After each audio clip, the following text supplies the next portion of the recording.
to be the symbol of the perfect creation. A title only a few can say they were made to be. Oh, Archie, you don't need to flatter me. Even though I wasn't really man-made, I sort of was kind of just created, you know? I wasn't complimenting you, but okay. We have discussed a lot of man-made creations on the show a couple of times over the years. And yes, most of them were made to bring havoc and destruction upon all of mankind. But sometimes it takes the help from a bright blue hero to help them become more so of an everyday anti-hero. Give and take a mild dose of edgelordness and you have these ultimate red man-made life forms. Zero, Dr. Wily's greatest robot gone maverick hunter. And Shadow the Hedgehog, Jerry Robotnik's ultimate life form. He's Demon and I'm Archer. And it's our job to analyze these characters to their fullest, covering their feats and faults to find out who would win when these two fictional characters collide. In the year 20XX. Damn, so close to hitting the mature rating. In the year 20XX, a blue robot was discovered in the midst of the greatest boom in robotics. Dr. Kane, the lead of robotics in the world, decided that its specs were the perfect blueprint for his greatest achievement, the Reploids. Robots made to make human life just a bit easier, able to do many normal tasks that humans can do. All was right in the world with the relationship of robots and humans. But since this is Mega Man, we can't have that for too long. Soon, random Reploids have started to go down with some kind of violent virus that made them attack humans. Incidents have occurred until Dr. Kane came up with his own solution. He created a Reploid somehow fully immune to the virus known as Sigma to handle these infected Reploids. Soon, the search for the source led Sigma and a few other Reploids to a distant cave lab where Sigma encountered the source of this, a lone robot named Zero.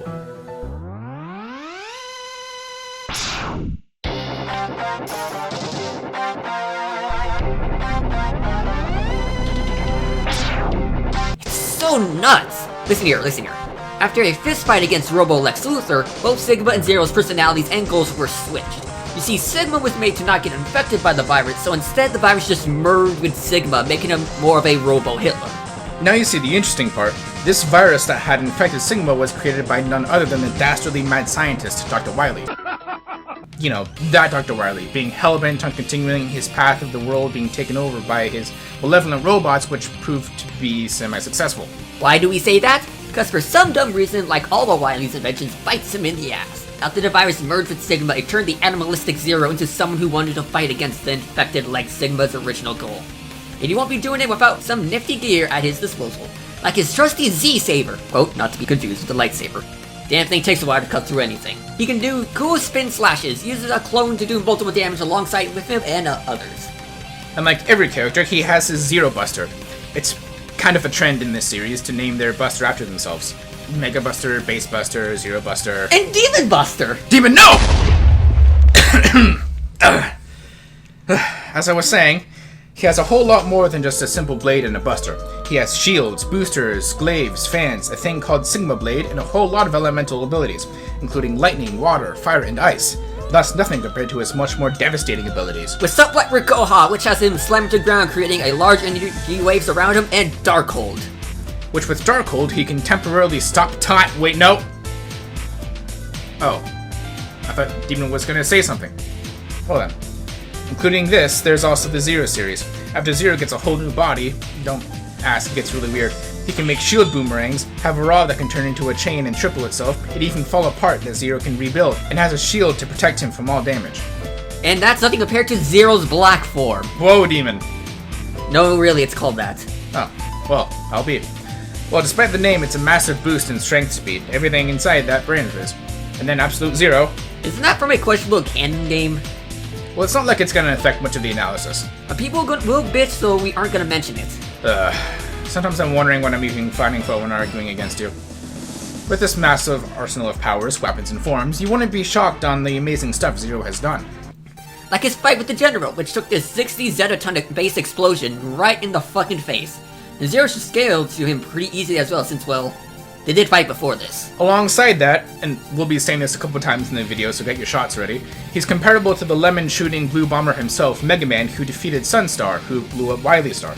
The force of this explosion being around 40 zetatons of force, which is a massive understatement since the explosion is most likely even bigger than we previously thought. Not the first time we had to redo a calc.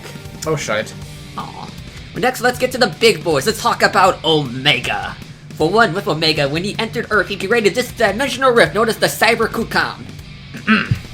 Just note that the place is different based on almost every appearance, so don't go saying we are showing different places when we discuss the cyberspace. Thank you, Mr. No Manners.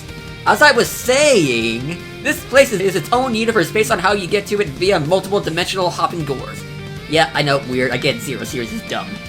But this proves that it's its own realm and isn't our own. Why is this important, you may ask? Well, look at Omega fucking warping an entire interstellar part of cyberspace. And this is more impressive based on this dimension is shown to have stars and even galaxies. This is highly impressive since to do this it takes around 16.9 exafo of force. And remember, Zero fought Omega while this entire thing was happening. Man, that was a lot coming from a guy that looks almost exactly like Zero. Maybe clones are sometimes as good as the original. With that taken care of, let's go to speed. Well, its usual lightning timing ever since the classic time and Quickman being as quick as lightning, there's also bigger feats with classic Mega who scales to Duel's meteor form, which in Mega Man 8 was able to travel to Jupiter to Earth in 38 seconds, moving at 55 times the speed of light. And then there's Lumine's Paradise Lost attack. Why is this attack so important? Well, how about if it destroyed the fucking sun? While that alone is a star-level feat, the feat itself happened while she was on Earth, meaning by how far the feat took place and took around 4 seconds to hit the sun. If you use this speed, it will clock around 127 times the speed of light. And finally, there's a great Mother Elf feat, which people do question if usable. You see, Mother Elf was the key to solving the virus that affected the Reploids all those years ago, and she on her own was able to erase the entire virus, which can either be in multiple planets, and even in other descriptions, the entire galaxy. So at the latest we can say the speed for Mother Elf to do so said feat is around, let's say 4 billion times the speed of light. I'm sure I heard this speed better explained somewhere else. I'm sure, but hey, it's the best I can do with your tiny resources. Hey, my potato computer works just fine. But in the end, these feats of strength or speed didn't matter the most to Zero. In the end, he helped end the virus and brought great peace to all Reploids and humans. I guess after all the pain, loss, and sacrifice he had made, Zero will now be remembered as more than just a rival to X himself, but more as a hero who proved he was more than what he was originally built for. 正義の味方でもなければ自分を英雄と名乗った覚えもない。俺はただ自分が信じる者のために戦ってきた。俺は悩まない。目の前に敵が現れたなら叩き切るまでだ。 The Space Colony Arc, a laboratory held by the famous Gerald Robotnik in the pursuit of finding a cure to his granddaughter's Maria's sickness. And thanks to the government and army known as the Guardian Units of Nations, or GUN, he was close to a breakthrough.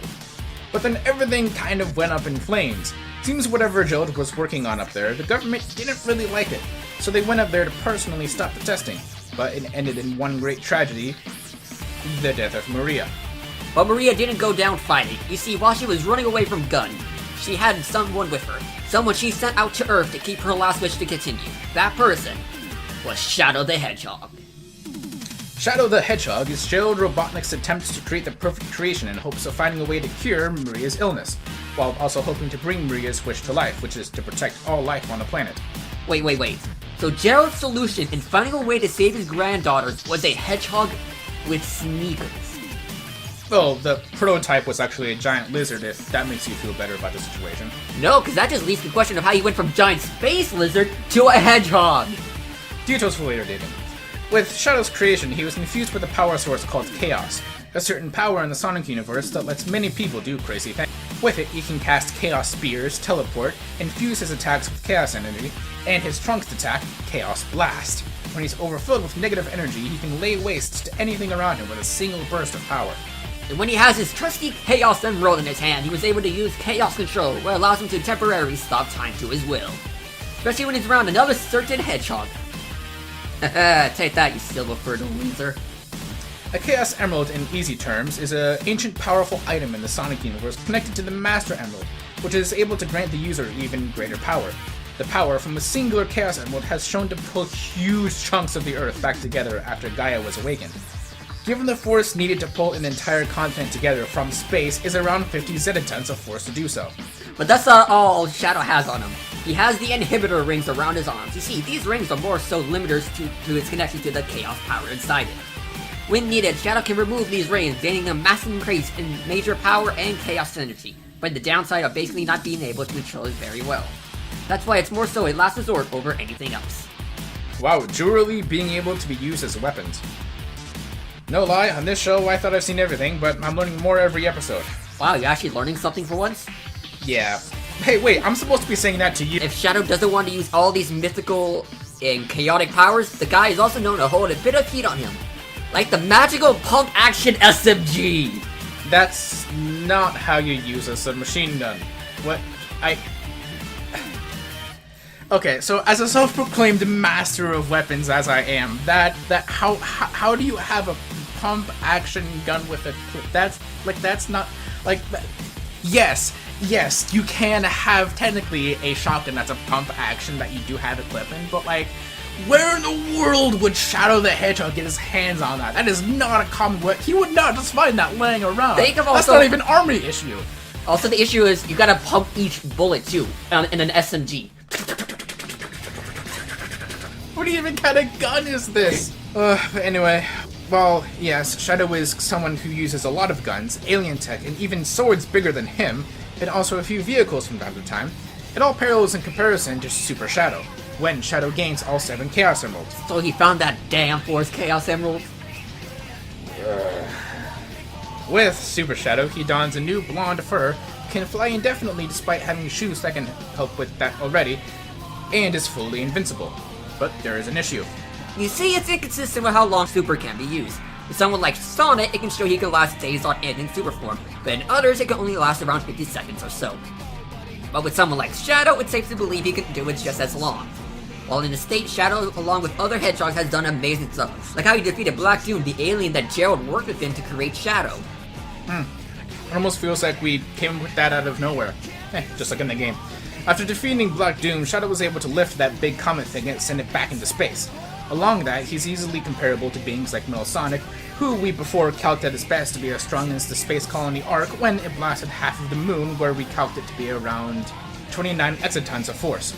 But that's only in base, and before the giant space lizard fused with the Space Colony Arc to create the full Final Hazard.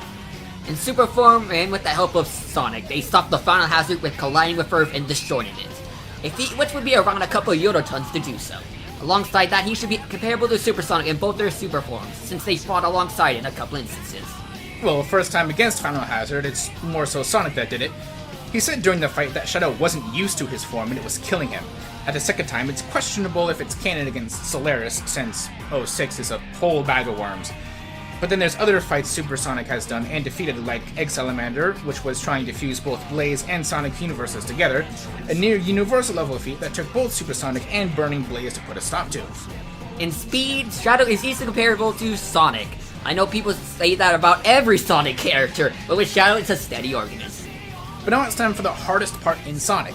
Let's discuss speed. Oh, fuck. Game over, man. Game over. We are fucked no matter what. Alright, let's eat the whole plate. I ate the whole plate. The whole plate. In Sonic Colors 3DS, Sonic has boasted at the start of the game that he is near light speed, but it's safe to say at the end of said game he's able to reach light speed since, well, this. Guy outran a fucking pseudo black hole. Well, yes, it's not a pure black hole. It should be around what we usually do with this stuff, you know, around 10 times the speed of light, you know, that casual black hole stuff. Let's just say it's faster than light and you'll be good.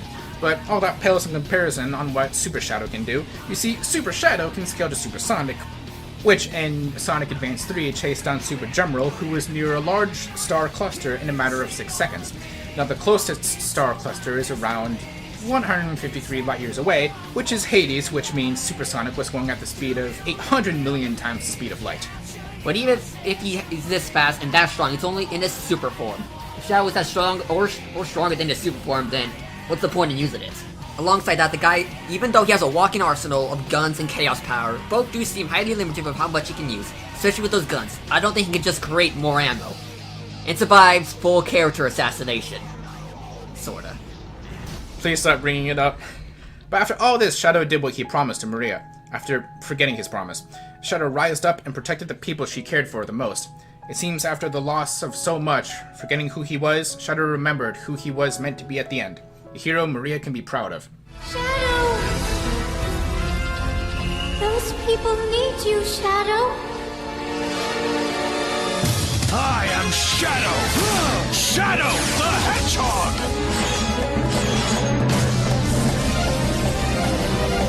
You ready?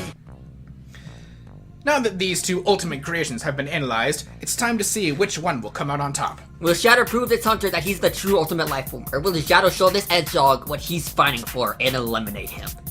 Oh, and something worry a joke. It's time for these two fictional characters to collide.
No more game!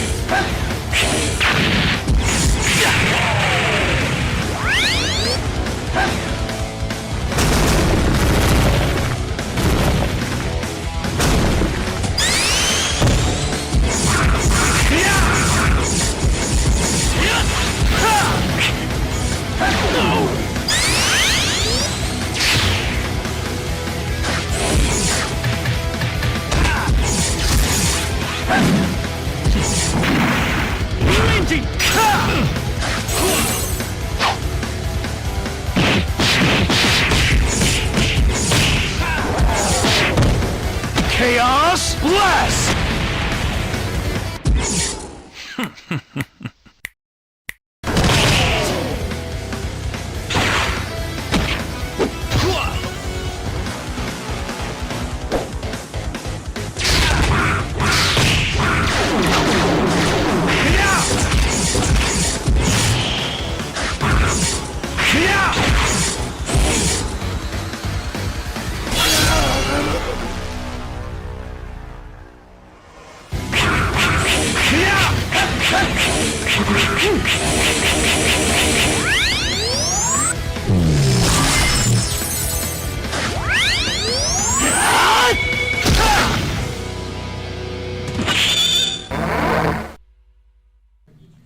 Ultra Combo! Man, now that's a reference to Zero's original episode. But for real though, this seems strange. I was pretty sure Super Shadow wins this. Yes, but we should explain the basic stuff first. See, both did have a vast array of weapons and abilities that can counter the other, mainly with all the Shadow's different guns and Chaos Powers being able to match Zero's major arsenal of weapons and commands, and both having ways of stopping time, making that part of the fight kind of pointless. So really, this fight all went down to their more basic stats than anything else. Shadow can scale to the final hazard, who at the end of Sonic Adventure 2 was going to plummet right into Earth, fully destroying it with ease. Doing this would be around 2 or so Yodatons to actually accomplish. But on the other hand, Zero can scale to Omega, who can warp entire galaxies with pure strength alone. A feat which is around 16 XFO of force to do so, around a couple million times stronger than the final hazard collision attempt. But what about Super Form? The Super Form has scaled into beings like Egg Salamander, who was merging universes. That definitely could give Shadow the win. Why, yes, Shadow's super form is highly impressive. It has one major issue. Is Shadow fast enough to dodge Zero long enough to use his super form? And the answer is, well, he just can't. Let me explain. Shadow has scaling to face Sonic faster than light speeds when it comes to the pseudo-black hole outrunning feat, which is highly impressive. But Zero can scale to the likes of Lumine, whose own FTL feat was in 120 times faster than the casual black hole. And also scaling to Mother Elf's feat being able to clear the entire galaxy of Zigma's virus, which we discussed was in the billions. So all Zero needed to do is get one really good hit in and it's all over. And based on how big the speed gap is at the start, I say it's very certain Shadow won't be able to get in time. So it's less of could Shadow win, which he can, but more so of a should Shadow win, which he shouldn't. Well, yes, Shadow's super form is his best win condition, he just couldn't handle the major disadvantage in strength and speed Zero had over him. It seems Shadow had near 0 chances of winning this fight. The winner is 0. Next time on Fictional Characters Collide.